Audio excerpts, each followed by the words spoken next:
She said, "My ex and his child are my responsibility. Marriage won't change that." I nodded once. Got it. I quietly canceled something she assumed was permanent.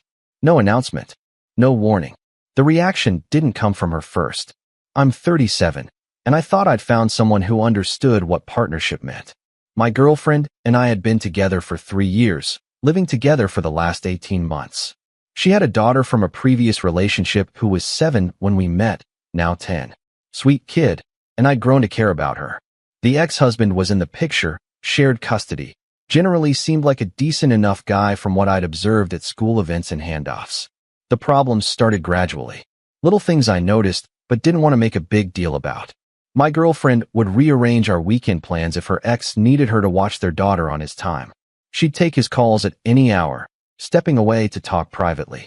She'd mentioned once that he was struggling financially after losing a job, and she'd started covering some expenses that were technically his responsibility according to their custody agreement. I didn't love it, but I understood. They had a child together. Co-parenting required flexibility. I tried to be the understanding partner, the one who didn't create drama about ex-spouse dynamics. Then about 6 months ago, things escalated. Her ex's car broke down, and she paid for the repairs. $3,000. Didn't ask me, didn't mention it until I noticed the withdrawal from our joint account that we'd opened to pay household bills. I had to help him, she said when I asked about it. He needs to be able to drive our daughter to school. That's what child support is for. And he could have taken a bus or gotten a cheaper used car.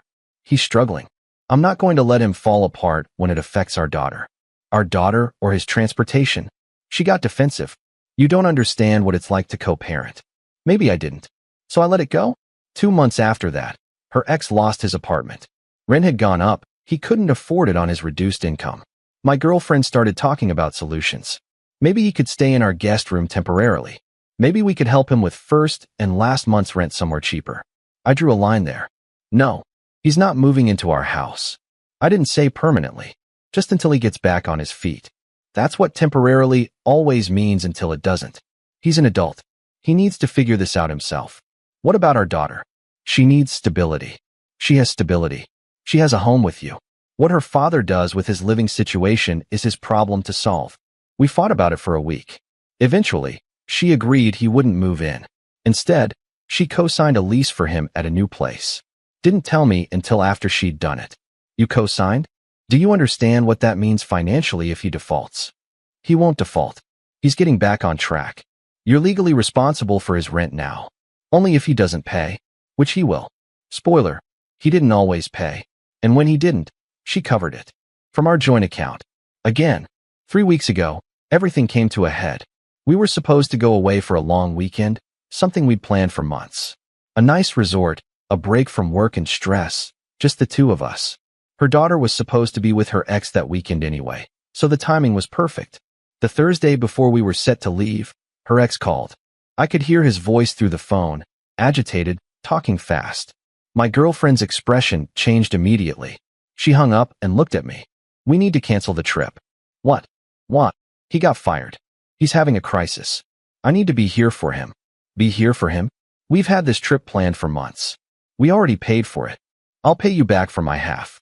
He needs support right now. He needs to handle his own problems. You're not married to him anymore. We have a child together. That doesn't just end because we divorced. I know that. But you're not his therapist, his financial advisor, or his safety net. You're supposed to be my partner.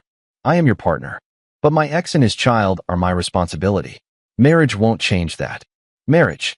We've been talking about engagement for months. I'd been looking at rings.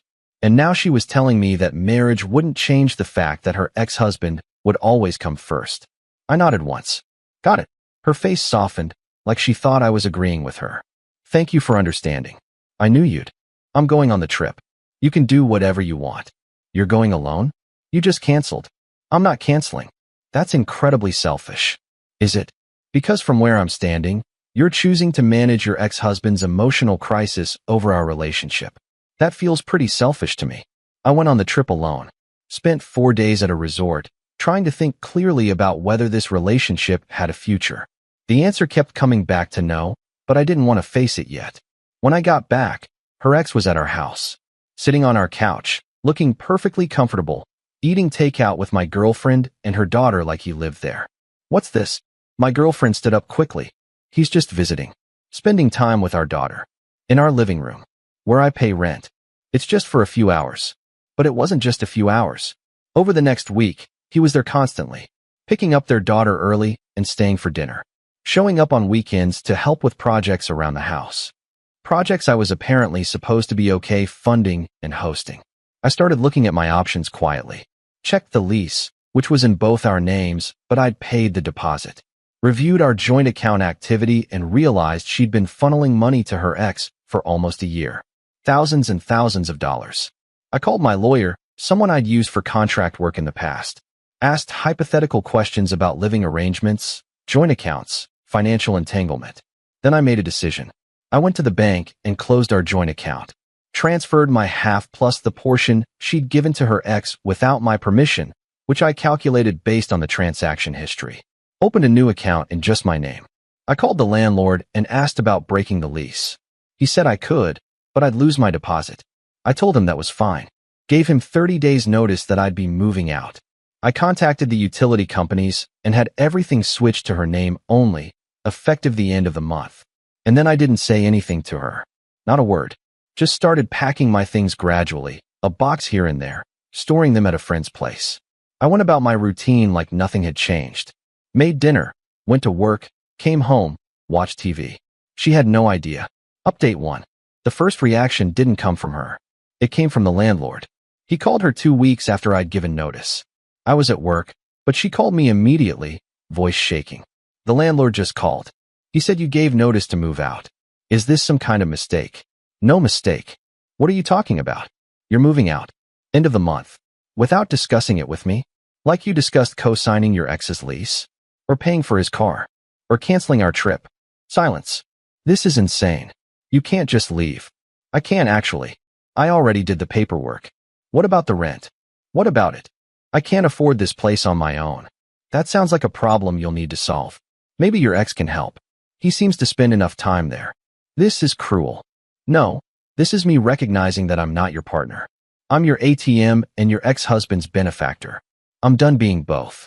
She tried to argue, but I hung up. Turned off my phone. Finished my work day. When I got home, she was waiting with her ex. Both of them sitting on the couch, united front. We need to talk, her ex said. I don't need to do anything.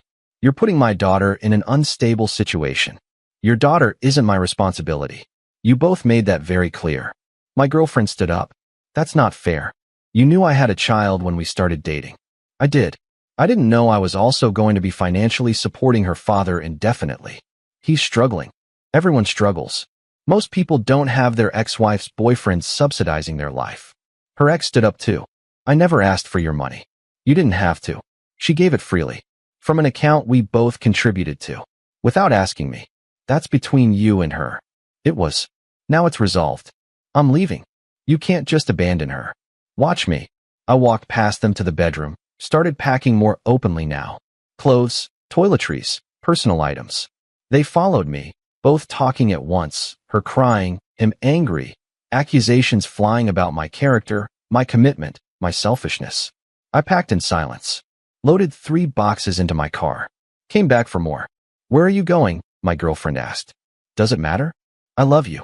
We can fix this. No, we can't. Because you'll never choose me over him. And I'm tired of competing for last place in my own relationship. Update 2. The joint account closure hit her account 2 days later. She tried to pay her portion of the utilities and discovered the money wasn't there. Called me 17 times. I answered on the 18th. You closed our account? I removed my money from an account you were using to fund your ex-husband's life. That was my money too. Actually, if you look at the deposit history, I contributed about 70% of what was in there. I took my 70%. You're welcome to what's left. There's nothing left. You cleaned it out. Interesting. Wonder where all that money went. Oh right, your ex's rent. His car. His groceries. His phone bill that 1 month. I was trying to keep him stable for our daughter. Your daughter. Not mine. Never mind, apparently.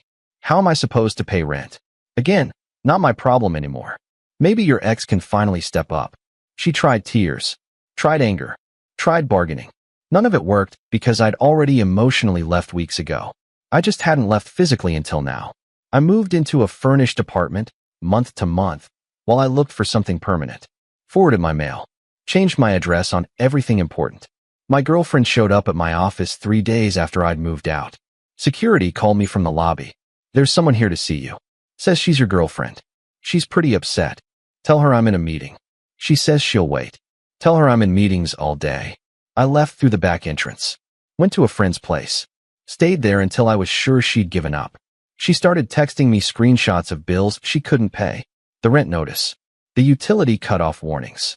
Asked how I could do this to her, to an innocent child, to someone I claimed to love. I blocked her number. Her ex tried calling me from his phone. Wanted to talk man to man about my responsibilities. I laughed and hung up. Blocked him too. Update 3.